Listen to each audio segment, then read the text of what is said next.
Facebook একের পর এক নতুন নতুন আপডেট এখনও আমাদের জন্য নিয়ে আসতেছে। প্রতিটা সময় কিন্তু নতুন নতুন আপডেট আসতেছে।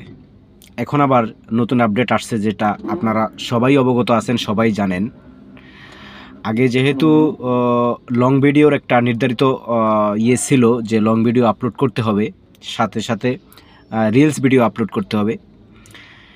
সেই ক্রাইটেরিয়া এখন রিলস আকারে কিন্তু ফেসবুক কাউন্ট করে নিয়েছে যে লং ভিডিও এবং রিলস ভিডিও দুটোই রিলস আকারে কাউন্ট হবে। সেটা লং ভিডিও আর থাকছে না, সেই ক্রাইটেরিয়া এখন ফেসবুক তুলে নিচ্ছে। এটা কিন্তু যারা লং ভিডিও আপলোড করতে পারতেছে না তাদের জন্য কিন্তু একটা ভালো খবর কিংবা সুখবর। আপনারা সবাই চেষ্টা করবেন এখন 3 মিনিট, 2 মিনিট কিংবা 20 সেকেন্ড, 30 সেকেন্ড সব ধরনের ভিডিও আপনারা এখন আপলোড করার চেষ্টা করবেন, আপলোড করবেন। এটা আমাদের জন্য ফেসবুক আসলে ভালো একটাই খবর এবং আপডেট নিয়ে আসছে।